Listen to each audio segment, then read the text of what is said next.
Convent রোডে আগ্নেয়াস্ত্র সহ আটক এক যুবক। কনভেন্ট রোডে আগ্নেয়াস্ত্র সহ আটক এক যুবক। আয়ুব খান নামে যুবককে আটক পুলিশের। ধৃতের কাছ থেকে উদ্ধার দেশি সিঙ্গেল শাটার বন্দুক। আগ্নেয়াস্ত্রটি বাজেয়াপ্ত করে এন্টালি থানার পুলিশ। বিস্তারিতভাবে জানবো, ফোনে রয়েছে প্রতিনিধি মৌমিতা মিত্র। মৌমিতা, কি জানা যাচ্ছে?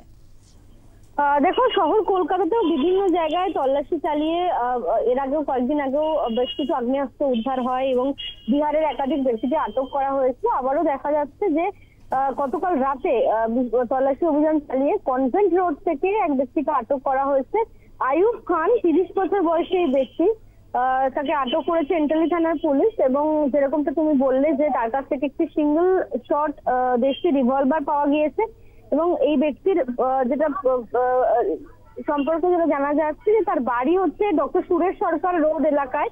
এবং কিভাবে এই আগ্নেয়াস্ত্রটি তার কাছে এলো, যেহেতু তার কাছে কোনো বৈধ লাইসেন্স তিনি দেখাতে পারেননি, সেক্ষেত্রে এই আগ্নেয়াস্ত্র তিনি কোথা থেকে পেলেন বা এর আগে যে সমস্ত ব্যক্তিদেরকে এই অস্ত্র উদ্ধারের ঘটনায় গ্রেফতার করা হয়েছিল তাদের সঙ্গে এনার কোনো যোগাযোগ রয়েছে কিনা, সমস্ত বিষয়টা ইতিমধ্যেই খতিয়ে দেখা হয়েছে। এন্টালি থানায় অস্ত্র আইনে মামলা রুজু করা হয়েছে এবং স্বাভাবিকভাবেই অস্ত্র উদ্ধার হচ্ছে বিভিন্ন জায়গায়। আমরা দেখেছি যে শিয়ালদা এলাকা থেকেও বেশ কিছু দিন আগে অস্ত্র উদ্ধার হয়েছিল এবং সেখানে বিহারের একটা যোগ পাওয়া গিয়েছিল।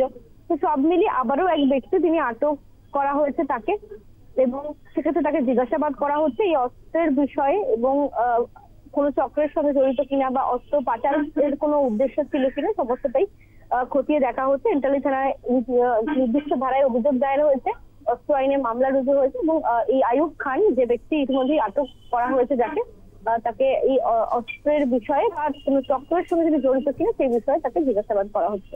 ধন্যবাদ মৌমিতা।